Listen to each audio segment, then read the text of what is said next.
Let's talk about data. I mean, all of it. Petabytes upon petabytes, just gushing out every single second from scientific experiments, from market research, from everywhere. But what if I told you that most of that data, even though it technically exists, is practically useless? Today, we are going to dive into that huge, frustrating gap between just having data and actually being able to use it. Yeah, this one hits home for anyone who's ever worked in research or data science, right? Just picture it. You know the exact piece of information you need is out there. Someone, somewhere, published it. But trying to find it, and then trying to make it work, it feels like this impossible quest. It is a massive, invisible roadblock slowing down progress everywhere. And that right there is the key thing to get. This isn't just about one team having a bad day or some bad luck. Nope, this is a systemic, widespread problem. We're talking about countless hours and some of our most brilliant minds being wasted, not on making new discoveries, but on what's basically digital archaeology, just trying to dig up and clean up data that should have been ready to go from the start. Okay, so let's call this what it is, the Great Data Hunt. Because the heart of the issue, the real problem, is this realization that just because you can find a file doesn't mean you've actually found anything valuable. The real work, and honestly the real headache, that all starts after you click download. So what does this hunt look like? Well, it's usually one of a few classic nightmares. You know, the data is buried deep inside some university's 10-year-old repository full of dead links, or it's been completely stripped of its context. You get the numbers, sure, but you have no idea what they actually mean or how they were collected. And worst of all, it's missing the crucial metadata. That's like getting a super complex piece of machinery delivered to your door with no instruction manual. It's basically a very large paperweight. So with a problem this huge, you'd better believe some really smart people got together to try and fix it. They knew we needed some kind of universal standard, right? A common language for how all data should behave. And that led them to a really, really elegant idea. We have to go back to 2016. A global group of scientists and researchers published a set of guiding principles. They were designed to solve this data chaos once and for all. And it was a huge deal, a genuine attempt to create a common tongue for the digital world. And the solution was called FAIR. This is a fantastic acronym that's as simple as it is powerful. It says the data should be 1, findable, meaning it has a unique permanent ID. 2, accessible, so you can actually get to it. 3, interoperable, so our computers can talk to each other and understand it. And finally, 4, reusable, so other people can build on your work to make new discoveries. I mean, it's clean, it's logical, it's a brilliant idea. But here's the twist in the story. A great idea is only as good as its execution.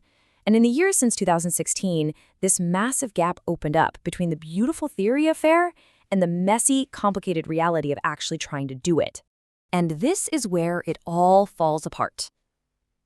See, in practice, a data set might get a FAIR label, but it only kind of checks a couple of the boxes. So it's findable because, hey, it's got a URL, but it's not interoperable because it's in some bizarre proprietary format from 1998. It's accessible because you can download the file, but it's not reusable because there's zero information on what the columns even mean. It's following the letter of the law, but completely missing the spirit. It's the obvious question, right? If the principles were so good, so clear, why did the execution fall so flat? Why are we still stuck in this great data hunt? Well, the answer is actually pretty simple. Principles are just words on a page if you don't have the tools to make them a reality. FAIR was like this brilliant architectural blueprint for a skyscraper, but nobody had actually manufactured the steel beams or mixed the concrete or built the cranes you'd need to, build the thing. The whole project just stalled. And that brings us to the solution.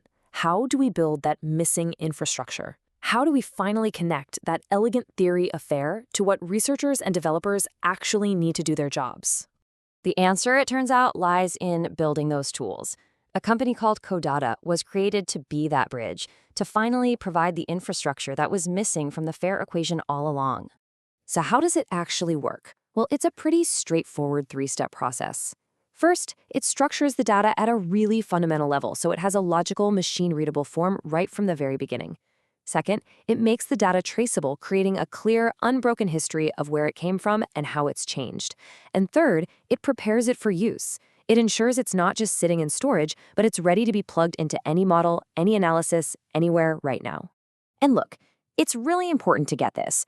This isn't just another compliance checklist or a FAIR sticker you slap onto a file. This is a foundational change in how we handle data.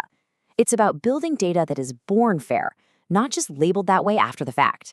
It's all about the infrastructure, not the paperwork. So, when you have that real infrastructure in place, you finally unlock the true promise of all that information.